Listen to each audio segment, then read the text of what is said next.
Siamo in compagnia di Claudio Bertorelli, direttore artistico di Comodamente, quinta edizione del festival, il tema fedeltà.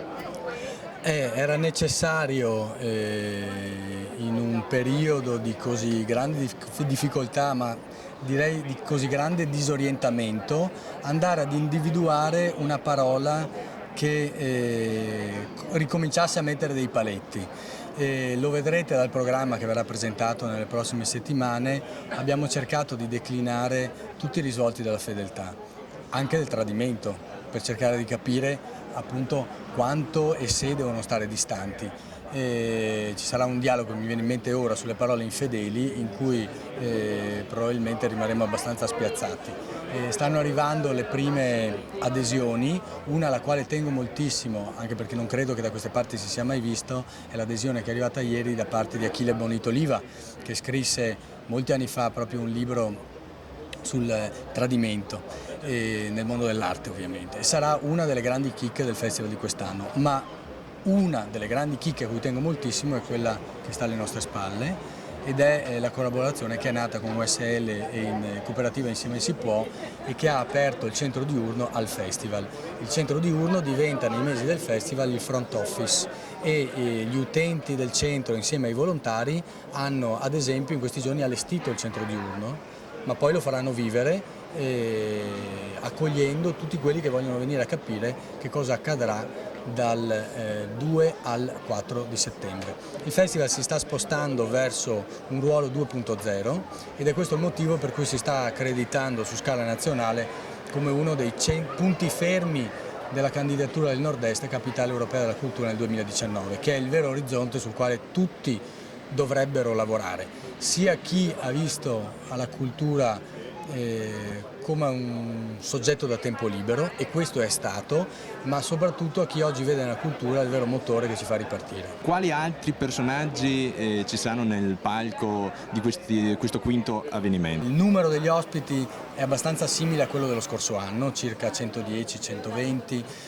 Ci sono già le conferme di Riccardo Illi, dei giornalisti di Repubblica come Marco Panara. Non è ancora confermato, ma insomma non c'è nessun segreto anche rispetto agli ospiti con i quali stiamo dialogando, da Emma Bonino a tanti altri. Tengo molto alla presenza del presidente mondiale dei psicanalisti, che è un italiano, si chiama Bolognini, che sarà presente. Ci sarà Antonia Arslan, che non è mai venuta, ci sarà Gerardo Colombo, ci saranno moltissimi artisti che vengono a produrre delle opere site specific durante i giorni del festival e così via. Adesso è davvero prematuro perché sono queste le 2 settimane nelle quali arrivano tutte le conferme. Ne sono arrivate diciamo una ventina e sono questi i primi nomi che vi ho detto. Non temo sul fatto che anche l'anno scorso abbiamo chiuso con il botto di Morgan, ne stiamo organizzando uno altrettanto, ha confermato la presenza, adesso mi viene in mente Davide Riondino, che farà uno spettacolo speciale sulla fedeltà, e tante altre cose. La cosa più importante a dire è che se saranno quasi 70 gli eventi di quest'anno, la metà di questi saranno eventi proposti al festival e condivisi rispetto alla linea scientifica, non sono inventati dal festival. Questo a giustificazione di quello che sta accadendo su Comodamente, cioè il popolo della cultura in Italia ha capito il festival e propone al festival di fare delle cose rispettando la logica del festival. Non credo che questo avvenga in tante altre occasioni culturali. Si è paventato che la 6ª edizione di questo festival non si svolgerà più a Vittorio Veneto. Anche questo non è un segreto. Io voglio essere molto chiaro. Questa città ha ospitato degnamente il festival e è necessario in questo momento fare delle scelte. Alla 5ª edizione si chiude un lustro, la dimensione di questo festival e la complessità di questo festival richiede delle scelte, delle condivisioni politiche più forti di quello che fino ad ora è avvenuto. Non ci si deve dispiacere se la dimensione lo porta ad essere un festival territoriale. Io credo che la città di Vittorio Veneto abbia i luoghi fondamentali e grazie ai luoghi della città questo festival sia accreditato.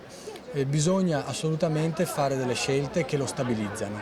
Non va dimenticato che questo festival è stato promosso e prodotto da un soggetto che non ha finalità di lucro, che è un centro studi che dovrebbe pensare, non produrre, dovrebbe solo pensare, e come tutti i grandi festival in Italia deve approdare ad una situazione molto più stabile.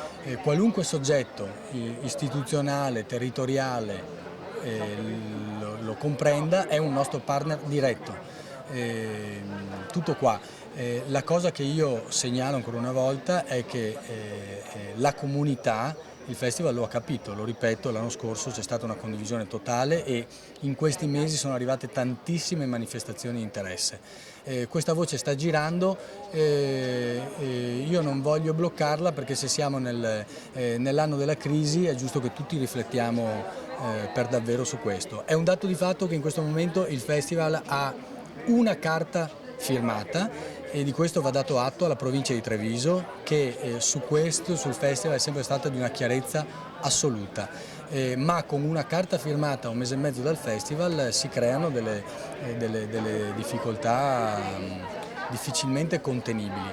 Questo però non butta l'ombra assoluta, non butta alcuna ombra su quello che è il programma, l'entusiasmo che sta raccogliendo, credo che quello di questa mattina sia un primo piccolo esempio, non deve gettare né ombra né fango. Questi sono problemi strategici che vanno affrontati con le giuste persone e poi vanno resi noti e pubblici, perché questo festival è della comunità, non si chiude dentro le stanze. Io credo che l'amministrazione abbia fatto tutto quello che poteva e credo anche che debba riflettere su che cos'è ancora di più la cultura contemporanea. La cultura contemporanea produce queste cose a costo zero, dopodiché ci sono delle soglie minime di sussistenza, di ossigeno, alle quali non si può derogare.